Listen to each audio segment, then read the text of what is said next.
السلام عليكم ورحمة الله وبركاته. إن الحمد لله نحمده ونستعينه ونستغفره ونعوذ بالله من شرور أنفسنا من سيئات أعمالنا. من يهده الله فلا مضل له ومن يضلله فلا هادي له. أشهد أن لا إله إلا الله وحده لا شريك له وأشهد أن سيدنا ونبينا محمدا عبده ورسوله. اللهم صل وسلم وبارك على سيدنا محمد وعلى آله وأصحابه أجمعين. سبحانك لا علم لنا إلا ما علمتنا إنك أنت العليم الحكيم. رب اشرح لي صدري ويسر لي أمري واحلل عقدة من لساني يفقه قولي. اللهم لا سهل إلا ما جعلته سهلا وأنت تجعل الحزن والصعب إذا شئت سهلا. ولا حول ولا قوة إلا بالله العلي العظيم. أما بعد. Hadirin sajmaah yang dirahmati Allah, alhamdulillah pada pagi ini kita dapat bertemu. Tuan-tuan semua sihat no? Alhamdulillah. Hari ini kita masuk hadis ni baru, hadis yang ke-15 daripada kitab 40 hadis peristiwa akhir zaman. Baik, kita tengok hadis yang ke-15. Qala musannifu rahimahullahu ta'ala wa nafa'na bi'ulumi fid darain. Dua golongan yang pasti menjadi penghuni neraka. Jadi di golongan yang kita sebut bawah ni, tempat dia memang dalam neraka. Kalau dia orang Islam pun dia masuk neraka dulu. Sebab kita tahu orang Islam yang mana melakukan maksiat, beriman, apabila timbangan dosa dia lebih berat daripada timbangan baik dia, tempat dia neraka. Sekalipun dia beriman. Kita baca dalam Quran kan, fa amma man saqulat mawazinuhu fahuwa fi 'ishatir radiyah. Barang siapa yang timbangan amalan dia lebih baik daripada timbangan buruk dia, maka dia masuk syurga. Wa amma man khaffat mawazinuhu fa ummuhu hawiyah. Barang siapa yang lagi berat timbangan jahat dia, maka tempat dia neraka. Jadi tuan-tuan, walaupun dia beriman, jadi di sini dua golongan ni di kalangan orang Islam yang termasuk dalam ni. Kalau termasuk dalam dua golongan ni, tempat dia neraka lah. Duduk neraka dulu berapa tahun, berapa lama, hanya Allah yang tahu. Kemudian barulah dia masuk ke syurga. Baik. Termasuk juga kita tahu ada hadis Nabi sebut, lelaki dayus takkan cium bau syurga. Lelaki dayus ni merujuk pada apa?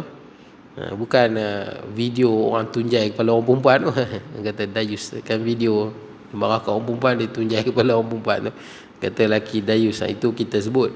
Itu bukan dayus yang dikehendaki dalam agama. Yang disebut dayus yang apa? Yang tidak akan dapat bau syurga, Nabi pun tak mengaku umat, suami ataupun seorang bapa yang mana isteri dia melakukan dosa, dia biar. Itu dayus. Isteri dia keluar dengan lelaki lain, bila biasalah tu. Dayus, Nabi tak mengaku umat. Dia ada anak dara dia orang bawa ke sana ke sini dengan tak kahwin, entah ke mana, dia biar, tak apalah. Itu lelaki dayus. Walaupun dia kaki masjid, sembahyang belakang imam, tapi dia biar isteri dengan anak perempuan dia melakukan maksiat, maka tempat dia neraka. Tapi kalau dia nasihat dah tak larat, tak jalan, terlepas tanggungjawab ni. Ni kalau dia tak nasihat, dia biar. Pasal apa? Dia laki tu pemimpin tuan-tuan. Dia telah mengabaikan tanggungjawab dia. Sekalipun dia sembahyang tarawih 23 rakaat setiap malam, kalau begitulah fi'il dia, maka Nabi tak mengaku dia umat, maka dia takkan dapat bau syurga. Mana tak dapat bau syurga ni apa? Dia masuk neraka dulu. Itu maksud hadis tu. Dia masuk neraka dulu, kena bakar dulu, barulah dia masuk syurga. Baik.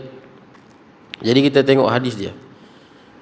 An Abi Hurairah radhiyallahu anhu qala, daripada Abu Hurairah radhiyallahu anhu qala. Hadis ni daripada sahabat Nabi Abu Hurairah. Saya dah sebut dah kat tuan-tuan, nama betul dia adalah Abdurrahman bin Sakhar. Itu nama dia. Abdurrahman bin Sakhar. Abi Hurairah ni gelaran dia. Bapa kucing, kerana dia sayang kepada kucing. Baik. Radhiyallahu anhu qala. Tuan-tuan pun sunat kita nak tuan-tuan sayang pada haiwan ni memang digalakkan. Cumanya kita kena ingatlah, bila kita belah haiwan, maka kita bertanggungjawab pada dia. Jangan sehingga mengganggu orang lah. Tuan-tuan belah kambing bagus, tapi kalau tuan-tuan lepas makan habis bunga-bunga orang, itu dia tak bagus lah tuan-tuan. Tuan-tuan kena ganti balik. Tuan-tuan lepas kambing dia mana reti tuan-tuan. Tuan-tuan belah kambing lepas, dia pergi rumah orang habis pokok bunga dia sapu. Tuan-tuan tak boleh train kambing dia tak boleh train. Kalau singa, rimau boleh train, buaya tuan tengok kat sarkas kan, orang train buaya, singa, orang train rimau, gajah. Ada tak orang train kambing? Tak ada. Dia tak boleh timing kambing ni. Tuan-tuan buat lagu mana, hantarlah kepada mana pun. Tuan-tuan belah kambing, tuan-tuan lepas, memang kalau sampai kat rumah orang, habis pasu bunga orang beratus-ratus sapu makan semua. Dari segi hukum, tuan-tuan wajib bayar. Baik, sama juga kita belah haiwan kucing. Kalau kucing kita pergi berak kat rumah orang, dari segi hukum maknanya kita kena buang. Itu hukum dia. Kalau kita rasa tak mampu, tak perlu belah lah. Gitulah cara dia. Ataupun kita kurung dia lelok ke bubuh apa tanah, senang je kat kucing ni tuan kurung dia 2 minggu, seminggu tuan-tuan bubuh pasiak atas pasiak, lepas tu biar atas pasiak dia kena ajak sama juga tuan-tuan yang ada hadis Nabi kan, yang mana dia bagi minum anjing. Dia minum anjing, kemudian Allah ampunkan dosa dia. Dan ni saya tengok kalau di kampung-kampung dah agak ramai orang Melayu belah anjing, dah ada mula belah anjing tuan-tuan.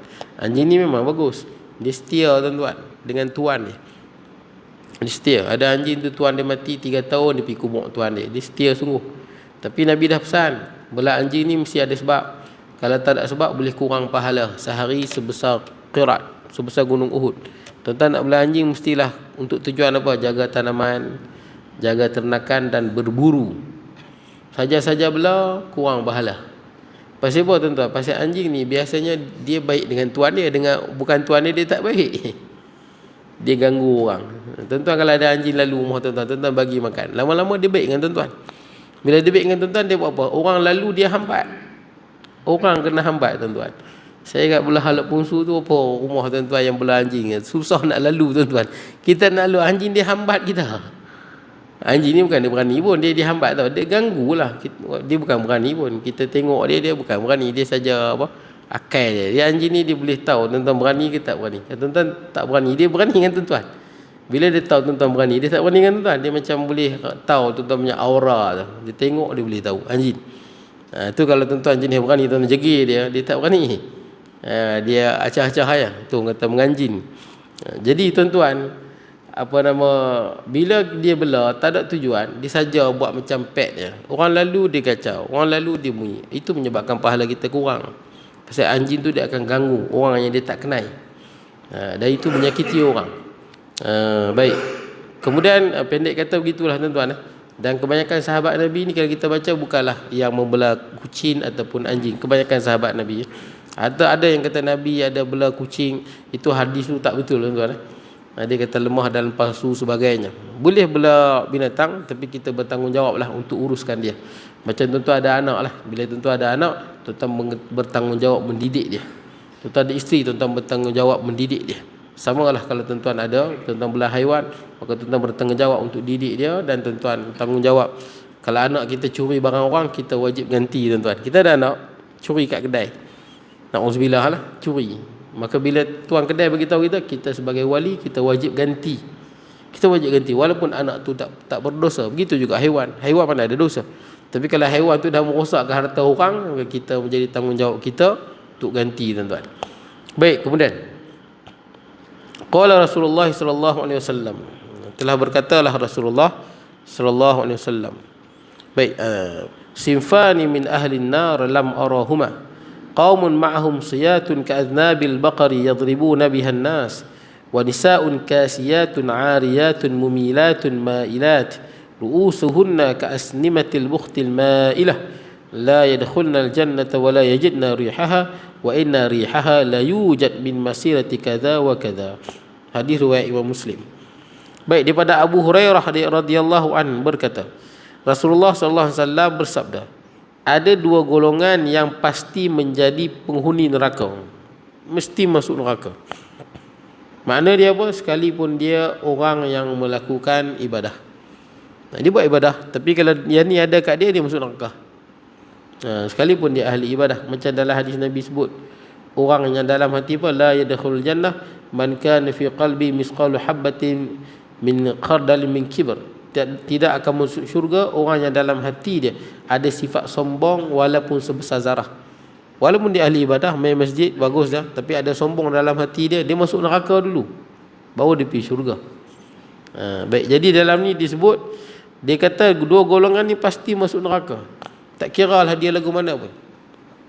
Kalau ini sifat dia, dia ahli neraka. Dia solat ke, puasa ke, dia buat ibadah, tapi dia termasuk dalam golongan ni, maka tempat dia neraka. Aku belum lagi melihat mereka. Maknanya di zaman Nabi SAW, dua golongan ni tak ada lagi. Belum ada lagi. Belum ada lagi dua golongan ni di kalangan umat Nabi SAW. Sahabat Nabi baik-baik semua. 114,000 sahabat Nabi baik-baik semua. Yang pertama, golongan penguasa yang mempunyai cemeti-cemeti bagaikan ekor lembu yang digunakan untuk memukul orang. yakni penguasa-penguasa yang zalim. Dia jadi pemimpin dan dia zalim. Kita tahulah zalim. Kalau zaman dulu ni tuan-tuan, macam ni lah istilah dia. Dia ada cemeti, siapa lawan dia tibai ikut suka hati. Tapi ikut zaman sekarang lain. Orang boleh gunakan undang-undang, guna akta, mungkin dia boleh guna polis, guna tentera. Dia gunakan asalkan orang yang lawan dia kena tekan. Dia zalim. Siapa lawan dia tindas. Jadi pemimpin yang zalim. Nabi SAW sebut setelah zaman Nabi dia akan datang khulafa ar-rasyidin al-mahdiyyin. Akan datang khulafa ar-rasyidin al-mahdiyyin yang bijaksana, yang mendapat petunjuk. Ini Abu Bakar, Abu Bakar, Umar, Osman dan Ali. Jadi Nabi sebut dah akan ada pemimpin-pemimpin yang zalim, memang akan ada pun. Dalam hadis yang lain Nabi sebut innahu yusta'malu alaikum umara'un. Nabi sebut dah kat para sahabat. Setelah Nabi nanti di kalangan umat Nabi akan ada pemimpin-pemimpin. Ya tak kira lah tuan-tuan, pemimpin mana-mana pun, di Malaysia ke di luar Malaysia ke tuan-tuan, bila dia ada kuasa dia pemimpin kita. Kita kena akui tuan-tuan. Pemimpin. Kalau di Malaysia ni demokrasi tuan-tuan. Kalau yang naik itu sama ada parti yang kita sokong ke, parti yang kita tak sokong ke tuan-tuan, bila dah naik dia angkat sumpah, maka dia adalah pemimpin kita. Kita kena akui tuan-tuan. Suka ke tak suka ke tuan-tuan, orang tanya tuan-tuan siapa Perdana Menteri Malaysia, tuan-tuan kena sebut Datuk Seri Anwar Ibrahim dengan penuh ta'zim dan penghormatan. Begitulah tuan-tuan. Tuan-tuan suka ke tak suka, tuan-tuan kena akui lah. Itu kena di segi hukum dia begitu. Dalam Quran disebut ya ayyuhalladzina amanu atiiullah wa atiiur rasul wa ulil amri minkum. Jelas disebut, wahai orang yang beriman, taatlah kamu pada Allah. Atiiullah disebut atiiu. Maksud dia ketaatan pada Allah tak berbelah bahagi. Tuan-tuan tak boleh Allah Ta'ala sebut lagu ni kita ada idea lain, tak boleh. Wa atiiur rasul, dan taatlah kepada Rasul. Maksud dia ketaatan pada Nabi SAW, ketaatan mutlak. Tak boleh kita bila Allah dan Rasul letakkan satu hukum, letakkan satu prinsip, asas, kita pilih jalan yang lain. Tak boleh. Ketaatan pada Allah dan Rasul tak ada alasan. Dia mutlak. Wajib taat. Tapi bila ketaatan pada pemimpin, dia tak berbuah hati. Dia sambung saja dengan wawul ataf. Wa ulil amri minkum, dan pemimpin penguasa di kalangan kamu. Pasal apa? Sebab ketaatan pada pemimpin kena tengok pemimpin itu taat pada Allah dan Rasul ke tak. Ada begitu. Kalau pemimpin itu taat pada Allah dan Rasul, maka kita kena taat pada dia. Tapi kalau dia tak taat pada Allah dan Rasul, maka tidak ada ketaatan pada dia. Gitu. Sebab tu lepas tu disambung fa in tanaza'tum fi syai'in farudduhu ila Allahi war Rasul in kuntum tu'minuna billahi wal yaumil akhir. Kalau kamu berbalah sesama penguasa ke, rakyat dengan penguasa ke, semua benda ini kena kembalikan kepada Allah dan Rasul. Apa yang Allah Ta'ala sebut dalam Quran, apa yang Nabi sebut dalam hadis, itu yang betul.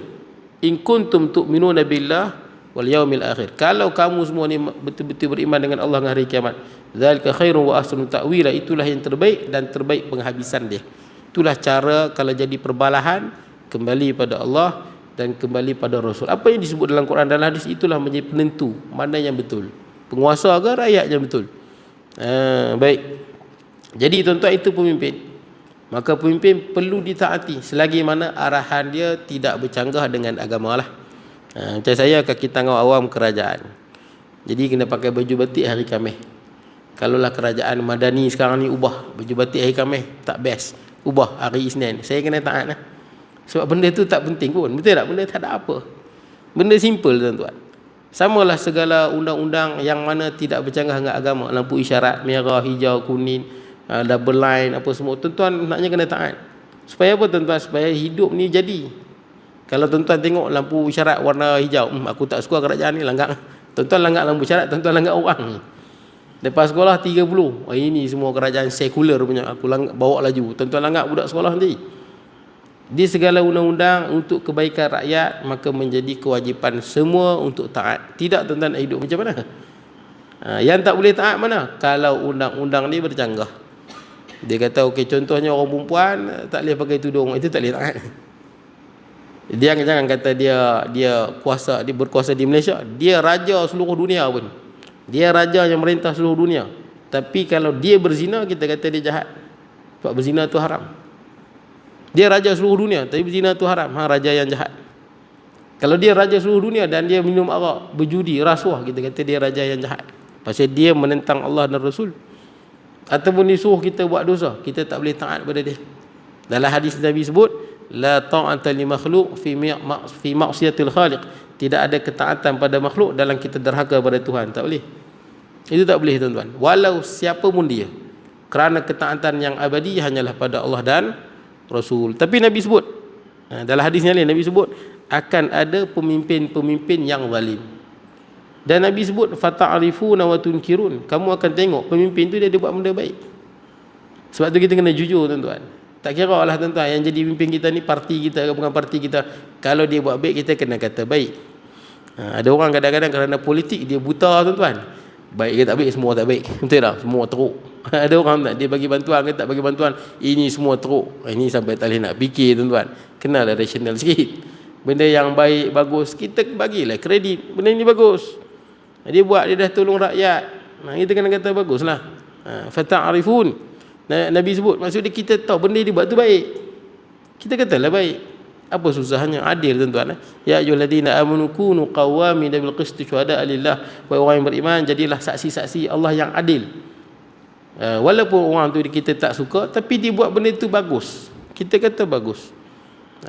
Kuwatun kirun, tapi dalam masa yang sama dia buat benda baik, dia juga buat benda jahat. Dia campur-campur tuan-tuan. Dia memang macam tu tuan-tuan, manusia ni.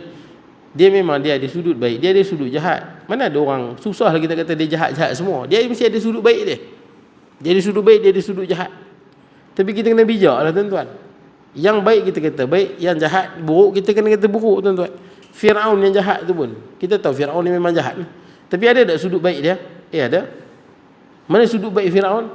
Firaun lah yang bela Nabi Musa daripada bayi sampai Nabi Musa dewasa dengan penuh kemewahan, kekayaan dan pendidikan yang terbaik Firaun bagi. Firaun yang tanggung mak Nabi Musa dengan keluarga Nabi Musa alaihi salam. Bukan belah anak yatim tuan-tuan, belah Nabi Musa alaihi salam. Tak ada orang boleh kata benda tu tak baik. Benda tu baik. Dia sudut yang cukup baik, tapi dia jahat tak tuan-tuan? Jahat nah. Pasal dia lawan Nabi Musa, dia mati kufur. Janganlah disebabkan kita tengok, bagus Firaun, dia belah Nabi Musa daripada kecil sampai besar. Tuan-tuan sebut Firaun, moga Allah ampunkan dosa dia. Mana boleh? Tak boleh. Pada-padalah tuan-tuan, dia baik-baiklah, jangan sebut rahimahullah, ghafarallahu lahu, tak boleh. Baik sudut tu kena kita bijak tuan-tuan. Sama juga pemimpin kita tengok sudut baik dia, sudut buruk, buruk lah. Bukan disebabkan dia sudut baik dia, yang buruk dia mau hilang, bukan. Yang salah kena sebut salah supaya manusia tak tertipu. Baik, jadi tuan-tuan, Abu Lahab kita tahu jahat. Kita baca tabbat yada abi lahabi wa tab. Celaka dua tangan Abu Lahab. Jahat. Tapi ada sudut baik ya? Ada. Dalam kitab Adabul Mufrad karangan Imam Al-Bukhari rahimahullah, Abu Lahab ni dikurangkan azab dia tiap hari Isnin. Tiap hari Isnin dia dikurangkan azab dia, dia dapat minum air daripada celah jari Nabi SAW. Pasal apa? Pasal waktu Nabi dilahirkan, dia orang yang paling gembira sekali. Dia bebaskan dia punya hamba Suhaibah Al-Aslamiyah, dia buat kenduri besar-besaran, dia seronok dengan kelahiran Nabi SAW. Maka dia ringankan azab dia. Ini Imam Bukhari sebut dalam Adabul Mufrad. Ada perbahasan lah riwayat dia. Tapi tuan-tuan, makna dia apa? Saya nak cerita dia. Nak cerita dia sudut baik dia. Ada orang ni jahat lagu mana pun, dia akan ada sudut baik dia. Kalau tuan-tuan baca pemimpin yang satu antara gubernur yang sangat zalim, tuan-tuan. Dalam sejarah umat Nabi Muhammad SAW ni ada satu gubernur yang sangat zalim, jahat, tuan-tuan. Nama dia Hajjaj bin Yusuf As-Saqafi. Hidup dia memang jahat. Jahat ni. Dia bunuh orang, tuan-tuan, dia tak bagi makan. Dia tangkap, dia tak bagi makan. 120,000. Sebut Imam Tirmizi sebut, dia tangkap orang kebanyakannya di Iraq. Dia tangkap 120,000, dia tak bagi makan, biar mati.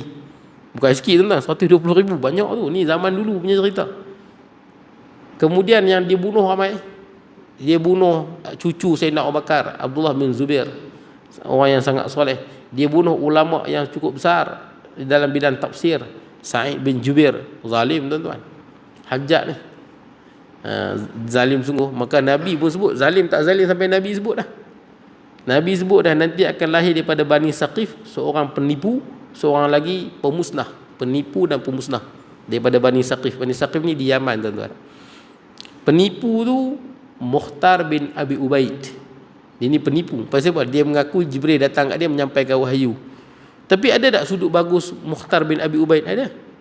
Mukhtar bin Abi Ubaid ni lah yang disuruh oleh Abdullah bin Zubair. Abdullah bin Zubair ni cucu Sayyidina Abu Bakar, seorang lelaki yang sangat soleh, supaya menuntut bela di atas kematian Sayyidina Husain. Sayyidina Husain kan dia terbunuh di medan Karbala. Yang bunuh dia Ubaidullah bin Ziyad. Ubaidullah bin Ziyad dengan tentera dia dibunuh, semua dibunuh, ditangkap dan dipotong kepala. Siapa yang menuntut bela darah Sayyidina Husain ni? Yang menuntut bela ni itulah Abdullah bin Zubair tu, cucu Sayyidina Abu Bakar. Tapi tentera yang dia hantar tu diketuai oleh Mukhtar bin Abi Ubaid. Mukhtar bin Abi Ubaid inilah yang berjaya tangkap semua pembunuh Sayyidina Husain tu, potong kepala dia, qisas balik. Sebagai riwayat sebut, Mukhtar bin Abi Ubaid ambil kepala dia ni hantar kepada Abdullah bin Zubair yang berada di Mekah. Hantar umat Islam bergembira kerana berjaya menuntut bela kematian Sayyidina Husain. Baguslah Mukhtar bin Abi Ubaid. Tapi buruk dia mana? Dia mengaku wahyu sampai kat dia pula. Dia merapu kat situ pula. Sebab tu kita kena nampak jujur jelas. Kalau sebagai orang Syiah, ada satu masjid di Iraq tu, katanya di situlah makam Mukhtar bin Abi Ubaid. Dia pun cukup bangga. Oh, ini menuntut bela Sayyidina Husain. Betul lah, sudut tu betul. Tapi dia mati, dia mengaku wahyu sampai kat dia. Itu masalah pula. Ada sudut baik dia, ada sudut buruk dia. Baik. Satu lagi Nabi sebut daripada Bani Saqif juga, ada nama dia Al-Mubir. Mubir ni pemusnah. Dia baru tunggu dah, tuan-tuan. Mubir ni memang dia memerintah dengan hukum jahiliyah. Dia zalim. Lawan sikit dia bunuh, lawan sikit dia bunuh, lawan sikit dia bunuh. Nama dia Hajjaj bin Yusuf As-Saqafi. Tapi Hajjaj ni ada sudut baik tak, tuan-tuan? Dia bunuh, saya sebut bunuh orang ramai. Dia bunuhnya Sa'id bin Jubair. Yang terakhir dia bunuh Sa'id bin Jubair, dia tikam tengkuk. Ni ulama besar tafsir, tuan-tuan buka tafsir akan ada nama Sa'id bin Jubair, anak murid Ibnu Abbas. Malah Sa'id bin Jubair doa dah, ya Allah, jadikanlah dia orang terakhir yang Hajjaj boleh bunuh. Memang lepas Hajjaj bunuh Sa'id bin Jubair, Hajjaj terus sakit. Dan Hajjaj mati umur 55. Hajjaj mati bulan Ramadan, malam 27 Ramadan, tuan-tuan. Malam 27 Ramadan, masa tu umur dia 55. Tahun 95 Hijrah. Hajjaj bin Yusuf As-Saqafi. Jadi ulama sebut jahat lah, tuan-tuan, Hajjaj ni. Bila tuan-tuan baca dalam kitab-kitab, ulama akan sebut dia ni musuh Allah. Jahat, dia bunuh ramai orang yang tak bersalah. Tapi tuan-tuan, dia ada sudut baik ya, tuan-tuan? Ada. Dan sudut baik Hajjaj ni, tuan-tuan, kita tak boleh nak nafikan, tuan-tuan. Tapi hidup dia, memang kalau tuan-tuan baca dalam kitab-kitab sirah, memang betapa zalim dan kejam dia tu memang tak dapat dinafikan. Tapi sudut baik dia besar. Sudut baik dia yang pertama apa? Yang tuan-tuan baca Quran tu, dia yang berbaris. Dulu mana ada baris Quran? Dulu Quran zaman Nabi SAW, dia tak ada baris, dia tak ada titik. Sebab orang Arab yang ada sekarang ni, tuan-tuan, tidak sehebat orang Arab zaman Nabi SAW. Orang Arab zaman Nabi, kemahiran bahasa dia power, sangat hebat. Orang Arab yang ada sekarang atas muka bumi ni tak sehebat zaman Nabi. Jadi orang Arab yang ada atas muka bumi sekarang ni, kalau tuan-tuan bagi apa, Quran tak ada titik, tak ada apa baris, mereka pun tak boleh nak baca kalau mereka tak hafal. Zaman Nabi, Quran tak ada baris, tak ada titik. Yang buah titik Abul Aswad Ad-Du'ali rahimahullah. Lepas tu ada titik, ada dah, tuan-tuan boleh beza huruf-huruf. Kemudian yang buah baris, tuan-tuan agak boleh baca Quran yang tak ada baris, tuan-tuan. Saya ada baris pun tak boleh baca, ustaz. Ada orang baris ada pun tak boleh baca. Ni tak ada baris, tuan-tuan. Hajjaj yang bubuh baris besar ada. Oi, besar, tuan-tuan. Betapa besarnya jasa Hajjaj bin Yusuf As-Saqafi, tuan-tuan boleh baca. Tapi kalau nak sebut dia zalim, orang memang akan sebut dia zalim.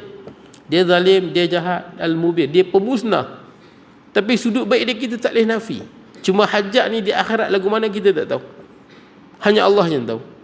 Pasal dia punya kezaliman tu sangat banyak. Tapi sudut baik dia ada. Itu yang kita kata. Kalau buruk kita kena buruk. Yang baik kita kena akui baik. Dan Hajjaj bin Yusuf As-Saqafi ni, pertama disebut Al-Quran. Yang kedua, tuan-tuan tahu, seorang khalifah yang cukup adil. Nama dia Umar bin Abdul Aziz. Umar bin Abdul Aziz ni setelah Hajjaj. Umar bin Abdul Aziz bila dia sebut tentang Hajjaj, dia kata Al-Hajjaj aduwullah. Hajjaj itu adalah musuh Allah.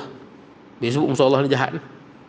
Kata Umar bin Abdul Aziz, ma hasadtul Hajjaj aduwullah illa fisnatain.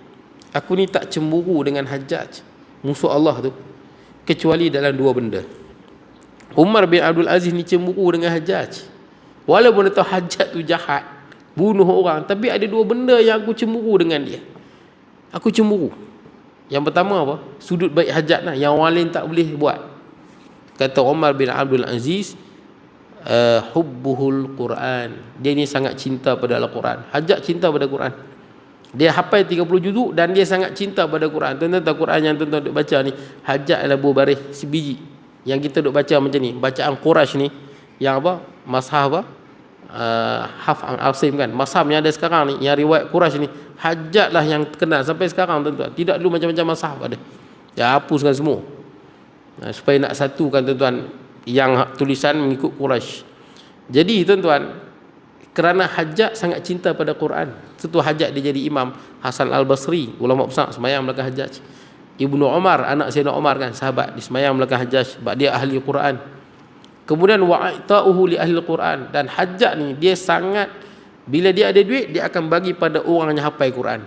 Hajjaj sangat sayang pada Quran dan sangat sayang kepada orang yang hafal Quran. Maka dia ada duit, dia bagi semua pada orang hafal Quran. Sampai Hajjaj ni antara benda yang paling pelik, orang pelik dengan Hajjaj ni, dia masa dia mati, dia penguasa di Baghdad, di Iraq tu, hampir seluruh Iraq tu dia pegang. Masa Hajjaj meninggal dunia, duit yang ada kat dia 300 dirham. Tu orang pelik tu. Rupanya duit yang ada banyak-banyak ni dia bagi pada, dia buka pusat tahfiz, dia bagi pada orang hafal Quran dan tempat-tempat Al-Quran. 300 dirham ni tuan-tuan, kalau duit kita lebih kurang 6,000 Macam mana penguasa yang menguasai Iraq yang sangat kejam dan bengis, mati ada 6,000 tuan-tuan.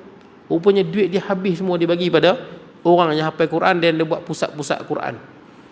Dan dia tinggal, tuan-tuan, yang baju besi yang dia wakafkan. Baju besi dia wakaf. Itu Hajjaj bin Yusuf As-Saqafi. Harta tak ada. Itu orang sampai orang sebut pelik. Dan Hajjaj ni yang orang pelik lagi, walaupun orang takutkan dia, dia bengis dan kejam. Hajjaj ni tak pernah minum arak. Bukan jenis minum arak. Dan Hajjaj ni bukan jenis kaki perempuan. Dia bukan jenis, dia tak pernah berzina. Walaupun orang terkenal dia kejam dan bengis, dia bukan jenis kaki perempuan, bukan kaki zina. Hajjaj bin Yusuf As-Saqafi. Itu yang pertama yang Umar bin Abdul Aziz cemburu dengan dia. Dia dengan Quran, Hajjaj nombor satu.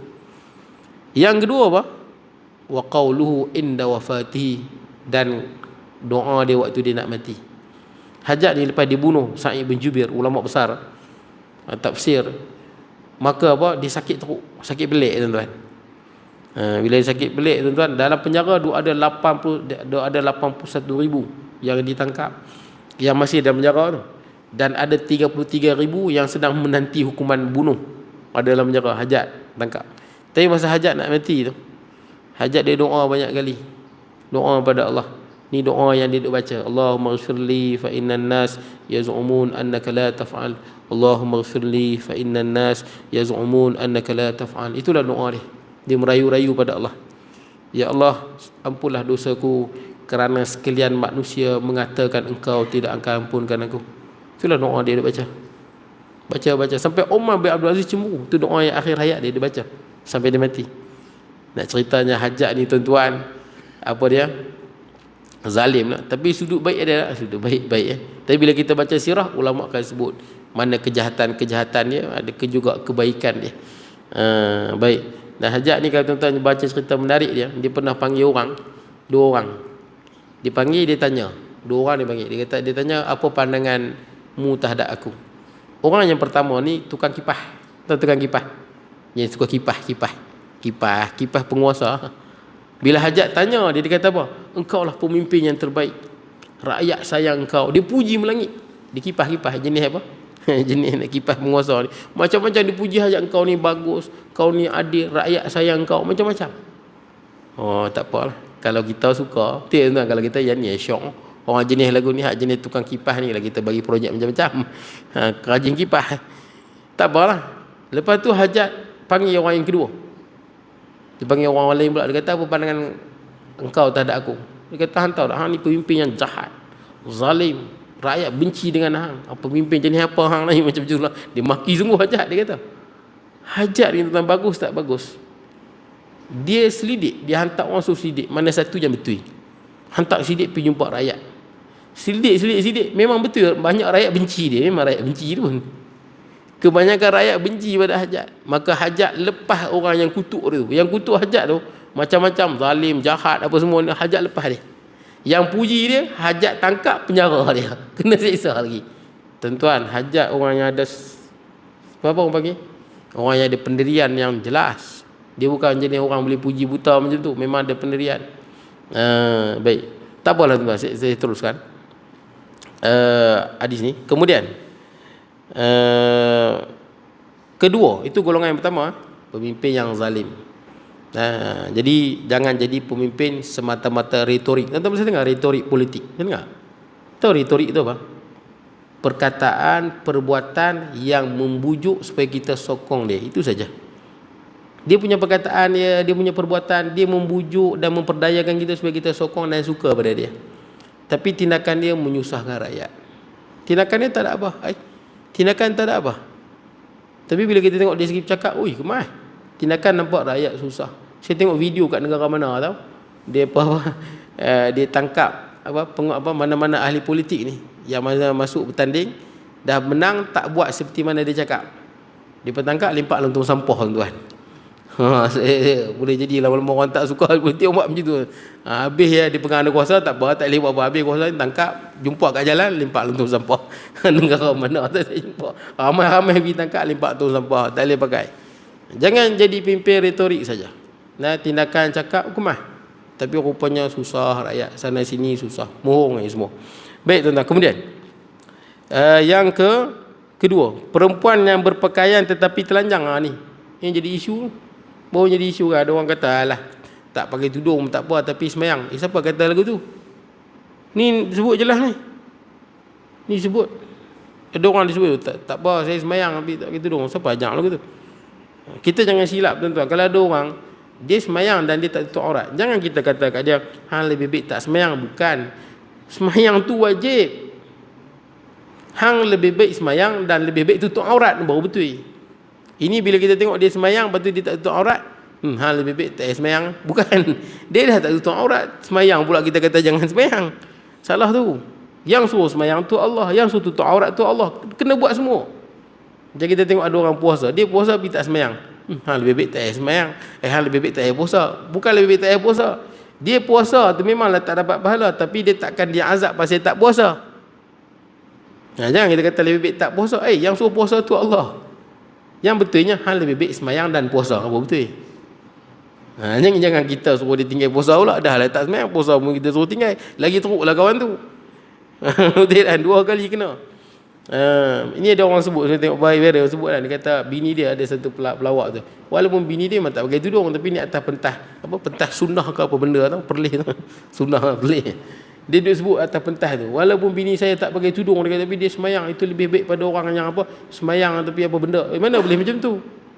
Salah sebutan tu. Kemudian dia pun nak pick up video Ustaz Zaidrus, nak bagi kata sama lain. Kawan tu jelaskan. Mana boleh kita kata walaupun bini aku tak pakai tudung tapi dia solat. Yang suruh semayang tu Allah, yang suruh pakai tudung tu Allah. Kenapa hang membeza-beza kan? Fatu'minu Nabi Mak Dil kita tak furu Nabi Mak. Dia lagu ni. Kalau dah semayang dan tak pakai tudung, kena akui perbuatan tu salah. Jangan cuba menjustifikasikan. Alah tu mengarut tu. Mengakulah tak apalah, aku ni memang kurang. Doalah supaya aku mampu pakai tudung. Lagu tu. Ni jangan dia mula nak condemn sana, condemn sini. Dia dah buat salah, jangan menjustifikasikan benda itu bagus. Benda itu tak bagus. Ni Nabi sebut jelas ni. Orang perempuan yang apa? Berpakaian tapi telanjang, tapi pakaian mendedahkan aurat. Berlenggang-lenggok waktu berjalan. Jalan lenggang-lenggok. Tarik perhatian orang. Menghayunkan bahu-bahu. Kemudian kepala mereka sanggul di atas kepala. Sebagaikan bonggol unta yang sengit, condong. Tuan-tuan pernah tengok bonggol unta? Kan macam tu kan? Orang perempuan dia buat bonggol kat mana? Sini. Ada sekarang ni siap bubuh apa? Bukan rambut dia. Dia bubuh apa? Sanggul tipu. Tipu lagi tuan-tuan. Tak boleh, hukum dia haram. Tipu lagi. Tuan-tuan buat apa buat benda tu? Buat apa yang pergi bubuh sanggul tipu tu? Kat rumah pakai tak untuk suami? Tak pakai. Kat luar pasal apa? Supaya orang tengok lah. Nak tarik perhatian. Benda tu haram. Tak boleh buat apa nak pakai sanggul. Sebab dalam hadis Nabi sebut orang perempuan ni an-nisa'u aurah, orang perempuan tu aurat. Fa iza kharajat ishtarfaha syaitan. Orang perempuan ni dia aurat yang mesti ditutup. Bila dia keluar pada rumah, syaitan akan mengindahkan dia. Tuan-tuan percayalah, orang perempuan ni, tuan-tuan nampak dia cantik ke tak cantik ke? Kalau dia bukan apa bini kita, syaitan akan jadikan dia menarik di mata tuan-tuan. Dalam hadis Nabi sebut, syaitan akan memperelokkan di mata tuan-tuan. Sebab tu tak pelik ada orang kadang-kadang bini dia punya lawa, dia tiba-tiba dia berkenan dengan tak lawa. Ada skandal dengan ada. Saya pernah jumpa bini yang lawa putih. Yang kelabu asap ni dia minat. Saya bukan salah orang perempuan kelabu asap, tuan-tuan. Nak ceritanya bini lawa, tapi bila dia tengok orang perempuan lain, tuan-tuan, syaitan jadikan cantik di mata dia. Itu kemampuan syaitan, tuan-tuan. Sebab tu sihir kan yang memisahkan suami isteri. Macam mana sihir? Mata ni disihir mata tuan-tuan. Tuan-tuan tengok muka bini tuan-tuan meluat. Itu kemampuan yang ada pada jin dan syaitan. Sebab tu Nabi suruh tundukkan pandangan. Kadang-kadang kita nampak orang perempuan dia tak kahwin lagi lah di tempat kerja kita. Walaupun tengok biasa saja, tapi kadang-kadang menarik kadang-kadang. Syaitan menjadikan dia menarik di mata kita. Sebab tu jangan tengok. Kadang-kadang menarik. Walaupun kita dia ni kulit gelap je kan. Tapi kita tengok, tapi nampak lembut lah. Nampak dia mula mapu tu. Lembut dia punya kata-kata dia. Dia mula tu. Syaitan memperdaya kan. Sebab tu perempuan tu dah aurat. Lagu mana pun. Sebab tu beberapa orang kadang-kadang bini dia lawa, dia tak berkenan. Dia minat dengan bini orang. Ada orang minat dengan bini orang. Lawa pula bini imam ni. Bini imam dia minat. Pasal apa? Syaitan jadikan cantik di muka dia, di mata dia. Itu kemampuan syaitan. Sebab dalam Quran suruh tundukkan pandangan. Dahlah syaitan menjadikan dia menarik di mata lelaki lain, dia pula pibuh sambang apa? Sanggulnya duk jalan lenggang-lenggoknya tuan-tuan. Dia pula yang menjuruskan diri dia ke situ. Baik. Kemudian kedua-dua golongan ini tidak akan masuk syurga. Tak masuk syurga. Bukanlah maksud tak masuk syurga ni kekal dalam neraka, tuan-tuan. Saya tengok pelik juga kan. Takkan dapat bau syurga. Makna dia apa? Golongan ni dipi neraka dulu. Dah masuk neraka, dah baru dia dapat bau syurga. Sebelum dia masuk neraka, dia takkan dapat bau syurga. Itu maksud dia. Dan tidak akan dapat cium bau wangiannya. Wangian apa? Wangian syurga lah. Kemudian sesungguhnya bau wangi syurga itu sudah tercium dari perjalanan yang sangat jauh daripadanya. Jauh, saya tak lupa dalam 500 tahun perjalanan ke, tapi jauh. Tuan-tuan dah bau wangian syurga, tuan-tuan. Saya baca keterangan sikit, tuan-tuan. Kebenaran hadis ini dapat kita lihat daripada keadaan masyarakat yang ada pada hari ini. Ada golongan yang suka memukul orang lain tanpa soal siasat, bertindak kepada manusia dengan hukum rimba. Maksud dia undang-undang tak ada. Ikut dan je, tuan-tuan, nak dakwah sana, dakwah sini, sampai kita pun boleh dia ni buat salah apa. Tak tahu salah apa tiba-tiba nak didakwah. Ini termasuk dalam ni. Kemudian dan ramai pula perempuan yang berpakaian tetapi bertelanjang. Maksudnya kalau kita hendak katakan mereka berpakaian pun boleh, kerana masih ada secarik kain di atas badannya. Dan kalau kita hendak katakan mereka bertelanjang pun boleh, kerana walaupun pakaian tapi hanya dengan secarik kain tadi sahaja. Nampak? Jadi pakai tapi macam telanjang, berpakaian kasiyatun ariyatun, maka samalah dengan bertelanjang. ataupun ia berpakaian dengan pakaian yang sangat tipis atau sangat ketat sehingga menampakkan warna kulit dan mencorakkan bentuk aurat. Orang perempuan dia tak boleh pakai ketat. Orang lelaki makruh pakai ketat. Pasal orang lelaki pakai ketat makruh, orang perempuan pakai ketat haram. Pasal orang lelaki kalau pakai ketat tak ada siapa pun nak tengok. Orang pening lagi ada tengok, pening dia ni pakai ketat. Orang perempuan kalau pakai ketat dia menarik perhatian. Perhatian orang tengok. Orang lelaki ada pakai ketat tak? Ada bila badan tough. Tahu sebab orang badan tough. Dulu sebelum badan tough elok dia pakai baju. Cik sekali badan tough semua pakai ketat-ketat.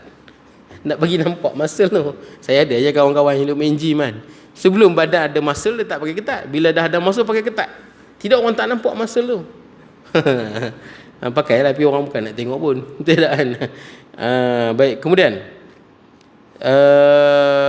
orang perempuan tak boleh. Pasal orang perempuan kalau dia pakai ketat, dia akan tarik perhatian lah, nampak bentuk badan. Syaitan akan menarikkan pada mata tuan-tuan. Walaupun yang pakai ketat tu umur 55, betul tak? 55 tapi dia pakai ketat tuan-tuan, boleh jadi orang tertarik, betul tak kan? Boleh jadi. Kemudian kemudian berjalan sambil menghayun-hayunkan badan dengan sanggul yang besar seperti goh bonggol unta. Kedua golongan ini tidak akan masuk syurga dan tidak akan mencium bau wanginya, walaupun bau wangi syurga itu telah tercium dari jarak perjalanan selama 500 tahun. Betul lah lamanya. Saya nak cerita di sini bukan apa tuan-tuan. Jangan tuan-tuan baca tak akan masuk syurga ni maksud dia kekal dalam neraka. Bukan itu maksud dia. Sebab orang yang ada iman dia akan masuk syurga. Maksud di sini dia kata masuk neraka takkan dapat bau syurga.